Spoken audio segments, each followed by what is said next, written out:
Jessica here, and welcome to my storybook.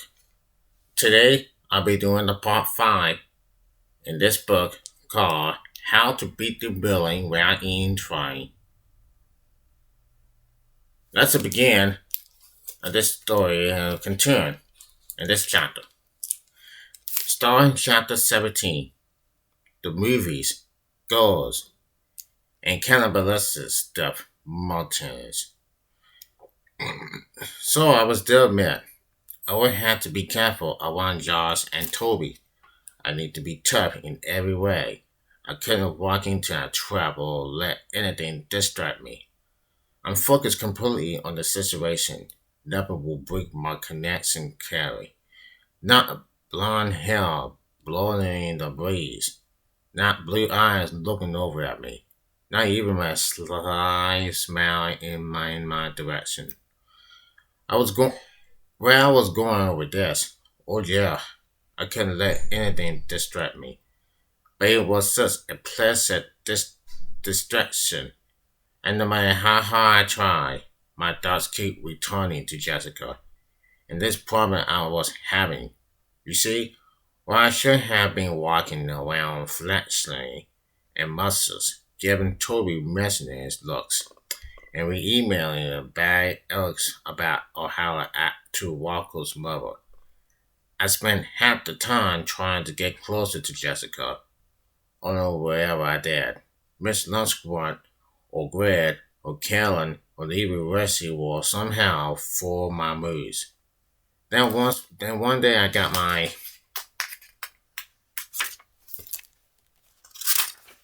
then one day I got my chance. It came in late March during recess when I happened to overhear the girls talking. Let's go to the movies on Saturday. Carol was telling Samantha and Jessica. I'm in, Jessica answered. What time? I moved a little closer, waiting to hear more.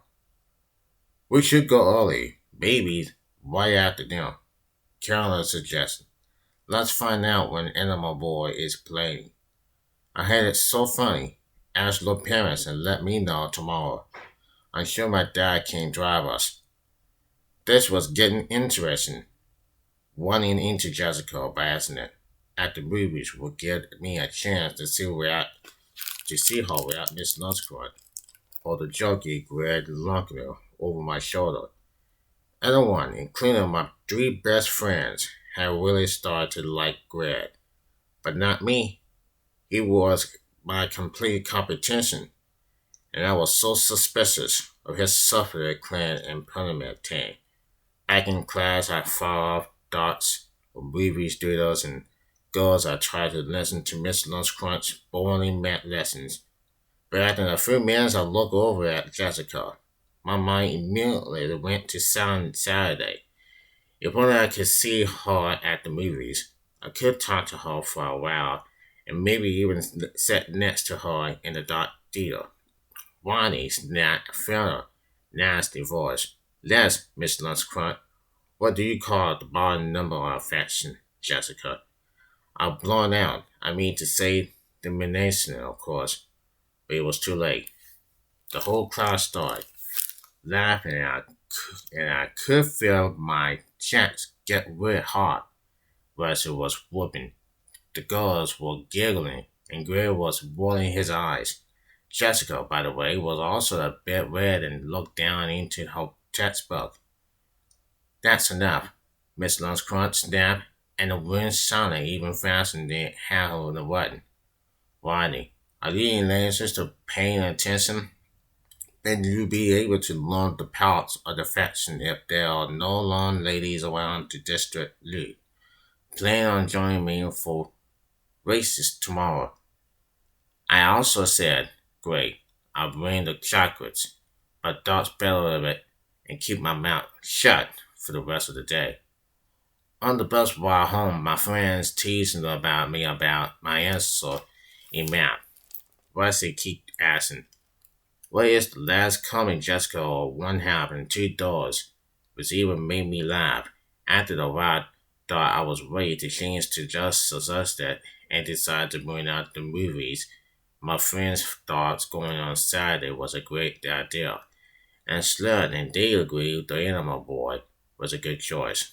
Rusty, however, wanted to see cannibalistic mortals, Martins, Deb, eat New York. That movie looks so dumb, I said, waiting to be Neil Jessica on Saturday, and, just importantly, cannibals and Martins didn't sound like my ideal at a good time. Are you kidding? It looks awesome, Rusty replied. Slim added, yeah, you get to see them eat brains. That not only spoke me, it turned my stomach. I think it's really odd, though. Dave pointed out, we can't get into that show. Ready to go, Dave. I thought irritatingly Rusty agreed that Animal Boy wasn't a bad second appearance option. All we need to do now was check with our parents and get someone to drive. Later that night, at the dinner table, I brought out the movies. My parents didn't mind, so I asked if they could take us. My dad, who was making a pudding of gravy in his mouth and potatoes, acted like he didn't hear me. My mom, however, made a face. I don't know, Wiley. I made plans to have the rainbaggers over for dinner that night. I'll take you boys. My dad volunteered popularity, spitting out his pork chop. His hearing has certainly improved. Donna, you know Fred and Ethan are coming over, and Fred wants to talk to you about insurance. Remember, remember? My dad looked like he was trying to swallow something rotten and replied, that is our son we're talking about here. I'm most concerned with his well-being, and if I have to sacrifice a couple of things that I've been looking forward to, well, that's what being a parent is all about, isn't it? My mom's son, I thought that she was bothering any of my dad's nonsense, and I really didn't care. All I knew was that my plan had been set in motion. As I walked away from the dinner table, Penny followed me into the den. What do you want? I asked. You're not coming to the movies with us? No kidding. I was going to tell you something important, but never mind now. What could you possibly tell me? I teased her. That you're me and short, and Gray is planning to ask out Jessica. What? And yelled. I felt the blood drawing from my face, but not waiting to hell, but not waiting her to know how I really felt. And asked more calmly, really? That sounds nice. I thought she's interested in him, though. Anyway, how do you know so much? I'm friends with her sister, Sunshine. Sunshine? What kind of name is that? Penny followed. It's nice name, and Grace like the best looking kid in town. So I know she's interested. I thought I'd tell you so you can give up on her. Not that you had a shot anyway. I got a shot. I'm not interested, so it doesn't really make mine any difference. Then how can you say her name when you're sleeping? What? I don't do that, do I? I don't. She was smiling at me now, clearly enjoying the moment. Had nice dreams tonight, right? She walked up to her room. I hated in the mirror to myself.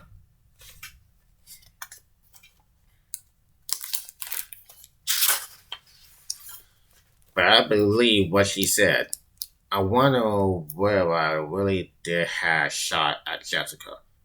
The more I thought about it, the more I realized that my movie plan had better work. I keep going over in my head before dripping off to sleep. I turned face down into the pillow. It was hard to breathe. and I was pretty sure I'd suffocate. But at least Penny wouldn't hear me calling anyone's name out. Chapter 18. Fright Night. For almost an hour on Saturday, my dad kept littering up the stairs. Are you ready to leave for the movies yet? Relax. I shied back. I told the guys we would pick them up at 5 and it's only 44:30.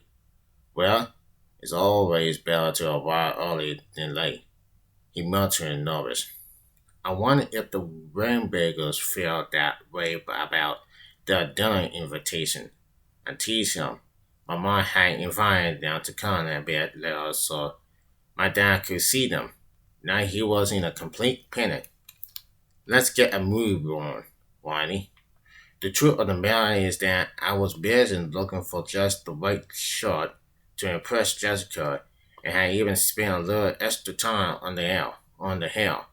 To my father's great relief, we were finally heading out to pick up my friends. I noticed resting down my slick hair as he got into the car, but luckily he kept his mouth shut.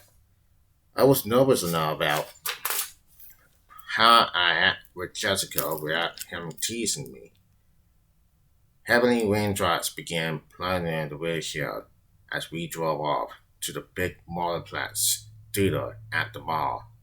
Most of the way there, Dee and Slim were quiet while Rusty kept up a steady conversation with my father. I, on the other hand, my split thoughts between hoping we would run into the girls and praying we didn't run into any underwear types like Greg and the Magnificent. Suddenly, I focused on what Rusty was saying to my dad. The movie you seen, Mr. Westbrook. The movie you seen, Mr. Rapon. What's it called again? What? I shouted. Dad, you can't go to the movies with us. Relax, son. What I say is that I'm seeing a documentary on fast food. Apparently, the feeling that some of that stuff is bad for you. Even if it was a different movie, I wasn't exactly thrilled about my dad being under the same multiplex roof. Not tonight, at least. Aren't the windbaggers coming over? I reminded him, well, I thought you might need a dog around tonight. Dad, we don't need, I began. Now, I don't plan on holding your hand, but it's important for parents to spend time with their children, and tonight is a bit dark and stormy. Look at that thunder and lightning. What kind of father will you be if I just drop you off? I knew my dad too well to be able to buy this whole noble act, trying to avoid an insurance conversation. I asked him, like the plague, he replied.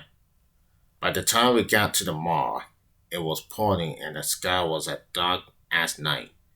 We were at dash for it through the parking lot, and a lightning belt hit so closely that some car alarms went off. I hoped the storm wouldn't keep the girls away. After buying the tickets, we hung out in the lobby for a minute until my father walked off. I saw Wesley look down, the corridor that had interest to the different theaters. I, too, was looking for something, and down by the one narrow light of the concession corner, I saw her. Guys, do you want to get popcorn? I asked. What do you think, Whitey? Slim asked while pushing me aside. Extra boy, here I come. As real push where the girls were standing, Samantha noticed me and called out, Hey look, it's our star man student in person. Everyone laughed. Is Greg with you guys? Jessica asked. That one points my heart like a dagger. No, he isn't. I said firmly. Come on, walk over. Hi, Dave.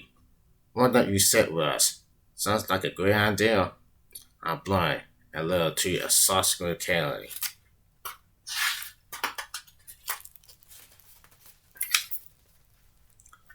Wesley put his arm around my shoulder and whispered, I see what you're up to, but you better leave the rest to me.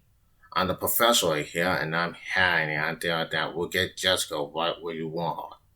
Before I could ask what he was up to, I never trust West bright ideas. The multiple suddenly went dark and thunder booming into the walls. All the girls screamed and my heart started racing. With a flicker, the lighting came back on. That was real. I said to Russie, secretary relieved. Anyway, what's this idea you were about to muster? The popcorn guy interrupted with us with, what you want? Everything, Slim answered. By the time he finished blowing and yells rubber all out on junk, it was my turn. I ordered an extra mega popcorn and something called a super venting Jetsa Coke, which cost like $20 and it was the size of a fish tank. I turned back to Rusty, but he was already heading off. We rejoined the girls, handing out tickets to a long teenager, and began walking down the long blue hallway where we could see the sign for Animal Boy at the end. I was thinking about how I was going to sit next to Jessica when Rusty set his plans in motion. Look, guys, there's no one around, he began. So, Carol asked, don't you see? We can sneak into Camel Banana Mountains of Death and eat you, Lord. It's starting in 2 minutes. It's rated R. I'll remind him. The last thing I named was some scary movies. Actually, it's not R. Carol pointed out. It's PG-13. Look at the sign. Accident, Rice shy. Let's go in. The two movies are at the same time. The mountains will walk. Yeah, I interrupt.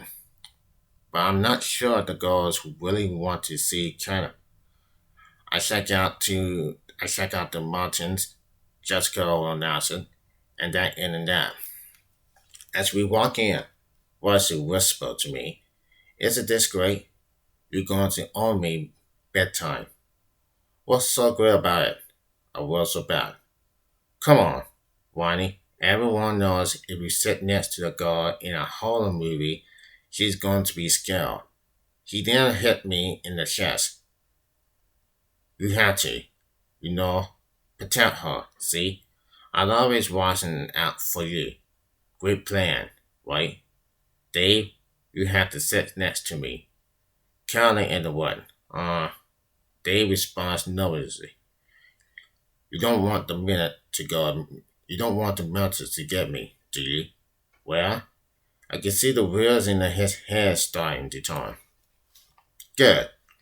Carolyn smiled, and with that, she dragged him inside the three of the door. See? She understands my balance, Rusty continued. Now it's your turn, but you better hurry or Slim will be motioning and bobbing next to Jessica for the next 2 hours. The girls in Carol's pressure had entered our war towers in the front. I was realized to see that Jessica went in last, but I longed to see Slim beginning to follow her. I went down the slope as fast as I could, the little lights on the floor whizzing about beneath my feet. At the road's entrance, I heard shaking and Slim. He looked inward for a second, then went, oh, I get it. The plan was working to perfection. Though half expecting Miss Nutcracker to be in the wall behind us. I couldn't believe I was finally next to Jessica in the dark. It was so awesome that my mind went completely blank. I didn't know what to say. The two of us sat staring in silence and in on the screen for Larry's transmissions That was ridiculous. Luckily, Rusty elbowed me and pointed to the large popcorn I was holding.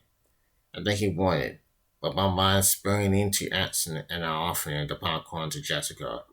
She took some and offered me her snow caps. During the exchange, our hands briefly touched. It was a magical moment that sent tingles down my neck until I started worrying that my fingers were too greasy from the butter. Soon the coming attractions were on, and then the movie started. Most of my attention was on the guard to my left, and I wondered if she was thinking of smaller thoughts about the war on her right. On the scene, as soon as it was shouting, "If we don't destroy this trillion, it will destroy the world." He was answered by another chapter wearing a suit. He looked more like a businessman than a scientist. The company, I repeated, has spent far too much money to let you do that. Hand me the sun. Never. You don't understand what. They went along like that, but in the end, the businessman wrestled the squad away from the science only to walk outside, slip on past of ice cream, and release the sun's rock into the air. Of course, the guys who would breathe in the rapper turned into cannibalistic multitudes of death and ran off looking for people to eat. Now, in the past, there's no way you would have found me watching a movie like this, but I suddenly felt like I went into a world like down on the cannibalistic mountains if it means saving Jessica, or at least I wish her well before running off. But the point is, I had a contemplating a lot this year, and maybe I wasn't sure such a huge coward after that. As the film went on, I sat there trying to figure it out whether I should reach for Jessica's hand. My thoughts, however, were interrupted by something on the screen. And Leia was walking down a dark basement halfway, and you can tell she was about to get it. It was one frightening entering place. Water dripping and creeping, scraping, music playing. There was thunder in the distance, and I couldn't tell if the thunder was in the movie or real life. I could really barely breathe. I was so professional. For the moment, there was complete silence. Then it happened. A monster suddenly jumped out and squealed my arm. So I grunted at me, pouring in my glass of orange juice. Your father tells me you had a great time at the movies last night. My dad had avoided the rainbaggers watching a documentary, and he held half a dozen burgers at White Castle. To him, that was like going to the moon. But as for me, well, all I can say was, sure, Ma, it was sunlight. Chapter 19. As bad as it gets. My legs was slow to slide out of bed Monday morning. When they finally did, I stared down at my feet and the blue conscious grill up between my toes. For several seconds, I pondered on the fabrics, and then that coming day, I'd seen no wherever Jessica was completely torn off by my gully screen on Saturday night. All my questions would be answered as soon as I got to school, like how far the news had actually spread. If the story was out there, would Slim and Greg lose it to move in on Jessica? Would the kid realize I wasn't so brave after all? Or would Josh lose this opportunity to palm my face into hamburger meat? Almost like a zombie, I climbed aboard the bus and shoved it back to my friends. What's the matter with you? Rusty asked. You look so serious. Well, I exhausted. Saturday didn't actually go as planned. I know if there's one person who doesn't need to worry about something like this is you. Who's going to who's going to care about a little scream? We're not talking about Mr. Fink over here, was the joke. Mortally at Slim. We're talking about you, about Waddy. McDuff Slaver, rap on, yeah. Relax, they added. My friends were white, of course. How could I be fearless enough to water that one little lip will trail my golden reputation? I'll be fine. Ashley smiled for the first time since Saturday as I walked into the cafeteria to line up for class. Ah! I screamed, rang out so loud that I jumped and froze. It was Karen, pointing in my direction, and she held my whole stomach and bent over laughing. Samantha was right beside her, particularly crying for hollering. Please stop this at once. Long noise, pleaded with the girls, but they seemed determined to have fun. All at my expense. Animals cried this morning. Ronnie, Carol yelled. Samantha joined in. Do you spill your cereal all over the place and run to mommy? They both began giggling uncontrollably. I made my face like they were all crazy, but noticed other kids starting to look in my direction and laugh along with the guards. Then I saw Jessica, who wasn't laughing, so was too busy listening to Mr. California, who was smoking as he whispered something in my ear. If things had ended with that, I would have been miserable but safe. However, someone else was listening and his collaborator was around. Toby went over and sat right next to the guards. I could see her ask them something, and to the two girls launched into giggling whispers. No doubt describing the whole embarrassing scene. Toby was smiling, his directional eyes glaring right at me. This was going anywhere. This wasn't going away anytime soon. I was miserable all morning. It didn't help Melrose seeing Toby enjoying himself so much. As Miss Lunchcrunch dawned on, you keep busy sketching ugly melters, eating, screaming, and stick string figures. Each figure with a little t-shirt with the name writing on it. For my real and very little pleasure, he made sure to place them drawing where I could see them. His lips locking in and smiling the whole time. Lunch arrived, and I sat down with my friends. They seemed completely clueless about my voice's problems. As they joked about something from class, I nervously watched the rest of the cafeteria. All my fears were being realized. Colin and Samantha were still making mortal faces at me for the next table and squealed with delight. Greg sat down next to Jessica, and I almost pounded my sandwich into a pancake which he began feeding her his cool once Doritos. I watched for several seconds, wondering nervous, and believed things couldn't get any worse. Then I looked to my right. Boy, I was wrong. At the other end of my table sat Toby and Josh. As I could tell, they had been waiting to make eye contact. I'm confident. Josh hasn't given me such a distance, threatening a look since the day of school. He mouthed in the words, "You're dead. Don't worry, just love lunchtime." Watching him bore me. I can't wait to get outside and play some b-ball. Oh no, racist. That's what Josh will probably give me. I wanted no part of it. There was no way I was going outside. Well, have fun. I told Rusty, huh?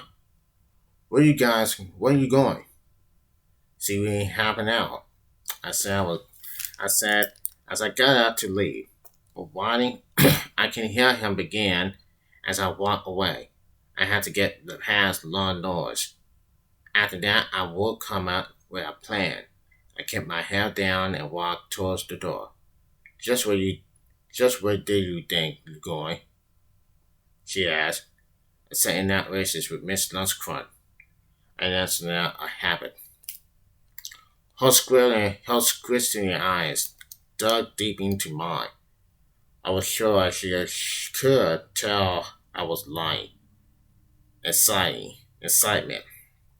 excited. Excellent. She finally announced, "But if I was a teacher, you would really know what punishment is all about. None of this silly message, racist stuff. If I had my way, there would have been a spell a long time ago. And do you know what else?" She motioned for me to come closer, like she had a secret. I took a step forward. She slowly bent over me and blew her whistle so loud that I would fell backward. "Line that time," she shouted to the carpenter. As I walked through the doors and down the long gray hallway, my ears still wrangling, I could hear her screaming at everyone to hell outdoors. I was so glad to be out of hell. I was so glad to be out there in front of Minna considering hiding in the bathroom or taking to Miss Philblock about the latest mint tray. Instead, dart a horror straight to wound 217. I walked in and for the first time ever was actually relieved to see Miss Lunchcrunch at her desk. "What are you doing here?" She motioned angrily. A glob of egg salad falls on her mouth.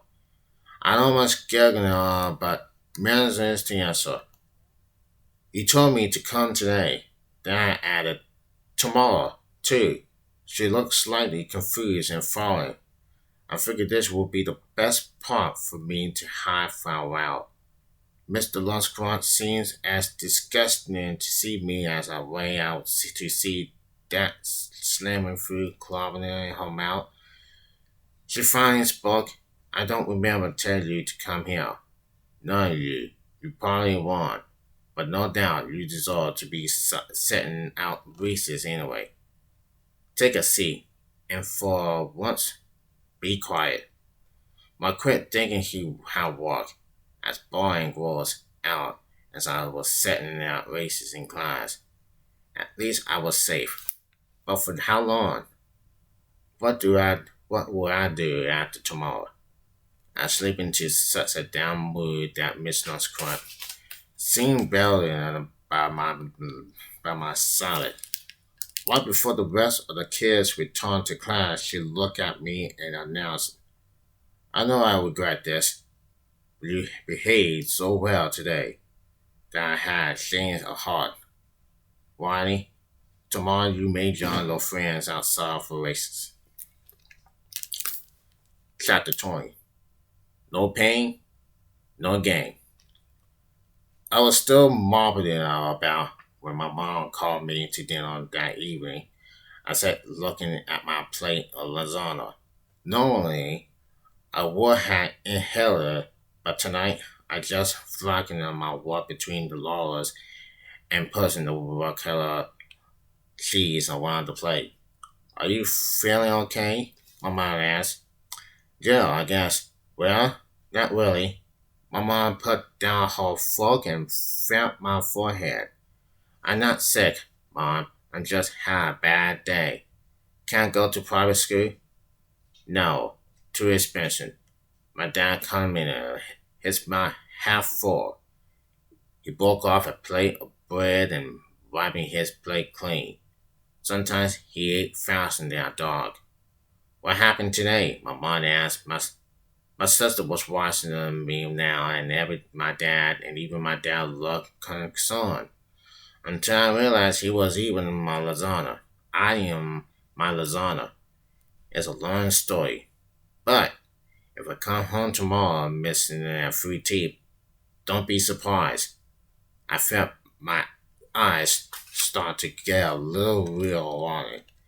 I was bawling tolerance and relief to be talking about my problems with someone other than a wild old guy in a haunted house. I thought you took care of that problem. My dad said, I guess my good luck ran out. I'm dead tomorrow. I glanced around the table. My mom looked concerned.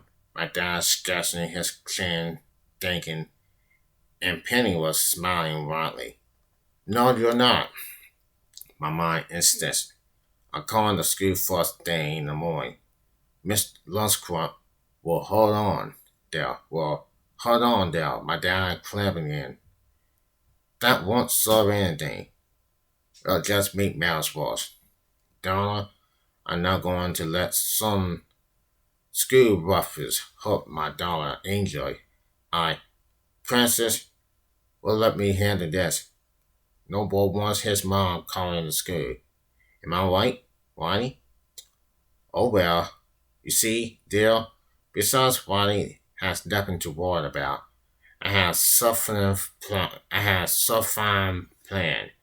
Now, if you're done, nuts, listen for my play. You can leave the table. Donald rap on.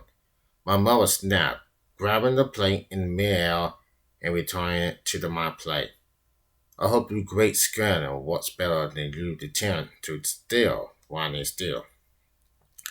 A little later, I joined my dad in the den.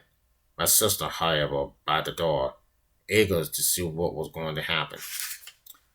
I was curious too. Hit me in the stomach. My dad began, What? Hit me in the stomach. Draw the best punch. Great. I thought, here comes that lasagna dinner. He just more file down. I mean a fist anyway. No, no, let me see that hand. My dad took my fist and explained it. The only thing you're going to break with that is your thumb. Keep your thumb on the outside, Lord Knuckles. As he spoke, he pushed it on my thumb where he wanted. There, that's Bell. Now, the next thing is knowing where to punch. You know how to hit someone in the nose. But it's not always easy to punch someone's face. Particularly if he's bigger than you, it can be hard to reach. It's better to hit the body. Do you know where I'm in? Do I aim? The stomach. No, there's somewhere. Better. I thought you weren't allowed to punch someone there. Not there. My dad continued. Look, see this door? He grabbed one of Penny's stars with his left hand and held it up by the neck. See the middle of the chest? That's the solar plexus. Get hit there will put anyone down, not the wind right out of them. Watch closely. Pow!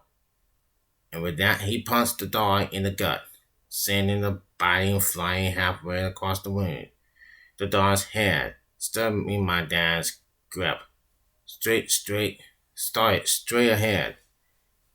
Kid, Penny shrugging. Mind me. Daddy killed my American gold dog. My father dropped Kit's head as my mom entered the den. Sorry, dear. I got carried away. He explained. I didn't like this whole thing, teaching Roddy how to fight. Sweetie, this is self-defense. It's like that powerless stuff. Do you down at the gym? You do down at the gym? Players had nothing to do with. Honey, we're almost done. Oh, one more thing, Roddy, and I'll get into watch Walkie 3 tonight if you want to join us. My mom just groveling as she grabbed my crying sister and left the room. As we sat there watching the movie, my dad and I practiced spelling. He had me drawing punch combinations while repeating in different fight-inspired expressions. Pop, pop, bang. No pain, no gain. Out of the tackle. Pop, pop, bang. No pain, no gain. Out on the tango. By the time Rocky and our part of our crew were training to beat Crumbler Lane, I almost felt ready to fight Josh. The movie ended, and my dad said, in the first movie, Rocky had the cheese and chicken around. I wondered where I could get a liver chicken. Even though I was tired from staying up late, I couldn't sleep that night. I keep making a fist and drawing jazz and the ceiling, wondering if I really have what it takes. I woke in a somber mood that didn't feel as the day went on. I didn't laugh at my friends' jokes on the bus. When John's crawling on board and started to make a face at me, I didn't flinch. I was ready. I kept my eyes locking on his, and for a few seconds, his face looked a little less confident. Then his eyes hardened again. We both knew it was on. I didn't sound roaring cries. I screwed my fist, visibly though, coming showdown. Not once did I look at Jessica. I didn't eat my ham sandwich at lunch. I looked ahead, considering uppercuts and jabs. If Russia, Slim, and Dee noticed my mood, they didn't say anything. Or maybe they did and I didn't notice. Every tensor the whistle blew and we stood to go outside. Almost through a fog. I could hear Lon Noah screaming at some kids to clean out their table. I shuffled along with the rest of the students towards the door, and before I knew it was and before I knew it, I was out in the fresh air. I breathed in deeply. My head seemed to clear. I noticed all my surroundings and the face of other students. My awareness was healing, and everything became sharpening. And more than anything else, my brain screamed, "Get the heck out of there! Get the heck out of here!" The old penny was sitting out on the toggle. All I wanted to do was run like a chicken. I kept my head down and moved closer towards the side, the owl. When Lon Noah stood waiting about stood behavior, I figured maybe I'll be safe near them, seeing me. She snapped. "What do you want?" I, uh, I was just, I stammered. We can just, somewhere else. Go on. Get going. She stared at me until I move away. No help from the adults. I headed towards some trees where I could possibly hide for a while. As I crossed the basketball court, my friends caught up with me. Where you going? Where you going? Slim asked. We'll be looking all over for you. Do you want to play basketball or kickball? Looks like he wants to play hide and seek. Too late. I was found. Toby stood there smiling as Josh approaches from the far end of the court like I shrunk the smell of blood. My blood. I didn't want. My dad's boxing quotes from last night raced through my mind. No pain, no gain. Stay off the ropes. Stick and move. Duck and wave. Float like a butterfly and sting like a bee. I realized I had no clue what any of them meant, and my knees started to wobble. Toby was smiling enthusiastically at the boy he had been talking about the whole school year. George, on the other hand, didn't smile. He looked perfectly evil. His eyes were dark and determined. His face ready to provide some meat. My friends shipping behind me questioned Darby and said, looks like it's time to blow Gabe those 2 punts another lesson. Yes, how to win. I thought, all right, Rapon, time for you to taste my knuckles. John's looming right before me, glaringly. Yeah, and Toby began to shin in, but Josh interrupted him. No more talk. Toby, time to die. Rapon, at that, his body changed meeting mine. I would have been knocked down like a peg on a tree, and a hurricane bar fell back into Slim's belly and bounced forward into John's chest. My clever fist connected with his solar pellet, or wherever my dad had caught it. I could hear a hollow thud and John's ribs started. My friends interrupted into halls until a personal scream rang out loud than all of them, louder than anything I ever heard before. We all turned and saw it was coming from Lord knows, who was crunching on her head as a basketball slowly bounced to a stop in back of her. The entire playground was silent, except for Lord knows. Josh had lowered his fist and was watching the screen like the rest of the house. Lord knows held the back of her head in her hands, moaning and cursing. Her eyes were terribly and red.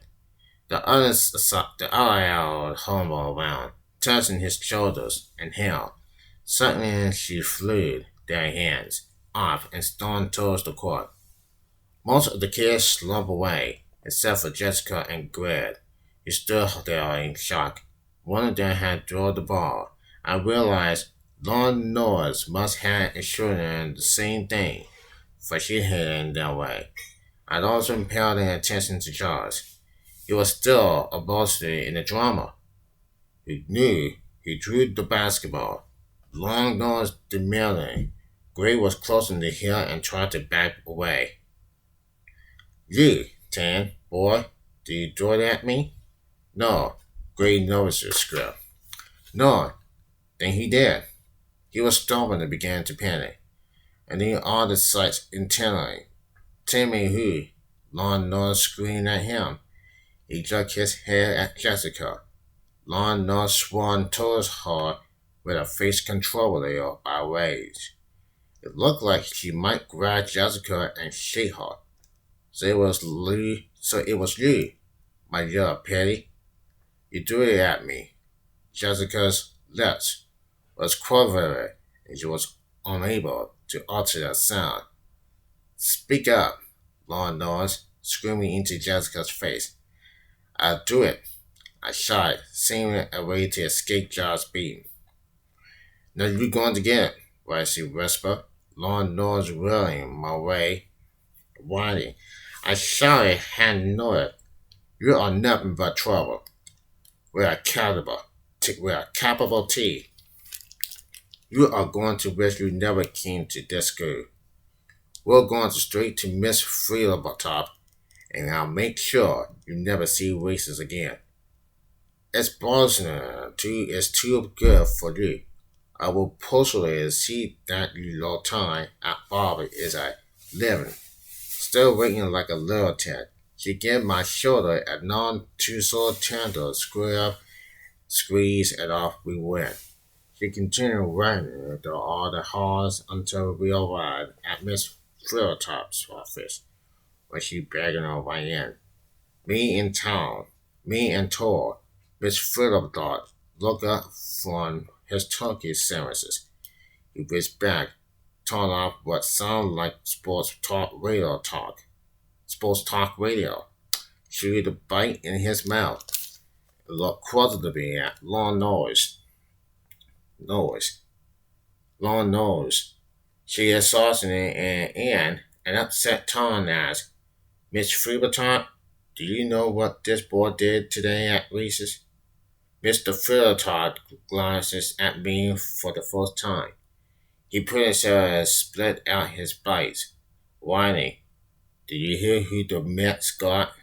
Before I could answer, I felt long nose, long nose, fingertips dig deeper into my shoulder.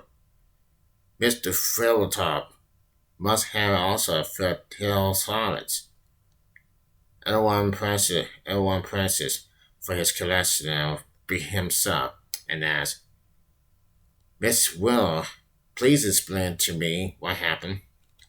Miss Willow, it had never occurred to me that long nose had weird name. She let go of my shoulder and brought her hand to her chest. Well, this boy threw a basketball and it hit me in the back of her head. It almost knocked me out. I had quite a headache. She was lying in it on Dick. Mr. Filberton grumbling, then look at me, whiny. You know a basketball is a very heavy ball. Did you mean to throw it? No, Mr. Filberton. I think I was foul as I took a shot. I had said to him to ask this. Did you, or any of the other hours, see that shot? Mr. Filberton asked Long Nose. Well, no, but, well, it sure hurt. Mr. Filberton looked down at his servants and thought for a moment. I wasn't sure if he was thinking about what to do with Miss Me or whether to take another bite. Finally, he leaned back. Essentially, sounds like an incident. So I think what we'll do is, yes, I know, Wally, no basketball for a week. Lord knows, look like a keel about to blow. I'm crying appetitioners, Mr. Filberton. This boy is salting me. I don't think you understand the plan he caused me. I think his punishment should be satisfying. He's in danger to anyone. Mr. Filberton looked back at his sentence. It didn't seem to provide him much comfortable, for he sighed and replied, I understand that you are in pain. Go see the nurse right after you leave. I tell you what, I'll be writing spent races tomorrow here in the office. But those days he can go back outside. And no basketball for the month. Why? I think that's a logical and far shot. Long nose interrupted.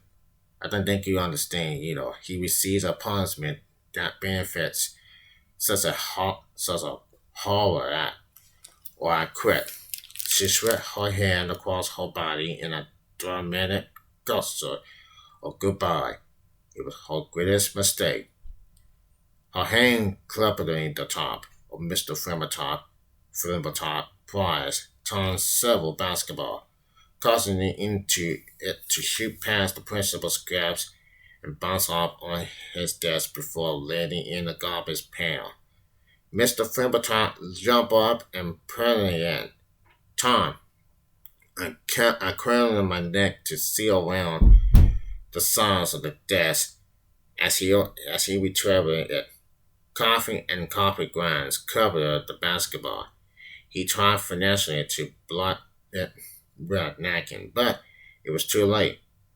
The signature was already smaller. For a few seconds, he looked at it and with formal expressions, then the sadness in his face left.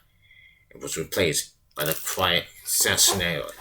I never seen him before. He looked at me and said, Ronnie, you can return to races. We will finish discussing this later. I got up out of my chair and left his office. I saw that the secretaries weren't there, and my colors got in the bell of me, acting like my little snoot older sister. I lingered by the door and listened in. Mr. Fairton cleared to his door. I sat low registration. What? She screamed. A month ago, you said you were planning to quit, so you can go now. He added. I was in shock. Lord knows sound like she was hepatitis to damage. She seems on the verge of screaming or crying and wound up doing both. I figured it was time to leave before she stormed out of the office. The last thing I heard was Mr. Frematop Walter. He signed it on my birthday too. The other hours were letting up the stairs to go back in well returned to races. My smiling face brought a lot more attention and excitement. It was as if was ready for treasure connect the way I saw right away that Rusty, Slim, Dave, Jessica, Karen, Josh, Toby, or maybe 30 others were waiting to see what had happened. They started to oppose me. They started to oppose me. My return, however, was immediately interrupted and overshadowed by Lon Norris, who burst through the door and came running outside with his arms swinging over her head. She was still tearing and frantic. Seeing me, she frantically and uttered a strange, crazy sound like a cat, or tails had just gotten crumbled about a walking shell. I will get you for this. I will get you for this, Whiny. Still yelling and waving her hands around. She ran to the parking lot and stumbled. One of her high heels fell off, and for a second she tried to put it back on, but was too habitation. Instead, she threw it at us, screaming, wanting kids to jump into her red car, grunting it, and with time screaming, zoomed out of our lives. The whole crowd stood in an instant wonderment. Students and I, alike, Josh was sitting at me with a questioning look on his face. That's when I saw Toby shove him in the shoulder and said, "Get him." Josh whirling around, flattening Toby with a hand shove, and stomping off to his teacher's line. Apparently, the long Noah's mystery was enough to convince Josh that my powers wasn't something to mess with. I was sure how long Josh would be off my back, but for now I had escaped. Again, was it was the first to come out to me. I don't know. How do you do it? But you brilliant, Jessica. Be crying for you for 20 minutes. Plus you got real long nose. Are you like some superhero or something? Do you have mind control powers? Hey, if you do, can you get Lunch Grunt to give me a A in maths? A in math? I laughed and he was already pretending to be a version of me with superpowers. Slim, with my mind control powers. I mean, you kiss Miss Lunchcrunch. Hey, he held up his hand and wiggled his fingers at Slim. He scrubbed at his lips and said, Lunchcrunch pretty. He did his best zooming in immensely. I may have Johnny goofy around, but thought the crowd noticed someone looking at me with fair interest and stood wonder to listen to Russ's goofy. Jessica came up to me and asked, Whiny, how could you be so normal? I think she wanted to say a lot more, but Gray had come over to join us. Jessica? He began. Before he could say another word with Carol was all over him. Way to go, Robbie Hood. Nice way to protect your princess. She continued hammering at Greg, who evidently mentioned something about needing to get back in line. Jessica looked at me and was about to open her mouth. We were interrupting again. Miss Lunchcrunch had appeared to take us back to class. Jessica and Roddy. In line. Rushing and Kellen. Zip it. Toby. Brush low pants. And Timothy, start scratching your little lips at me. Races was definitely over, but I didn't care. I was flirting the rest of the day. And that's all for this part 5 in this book. Chapter 21 starts tomorrow. In this book, How to Beat the Bully Without Really Trying. Good night, everybody. Have a good day.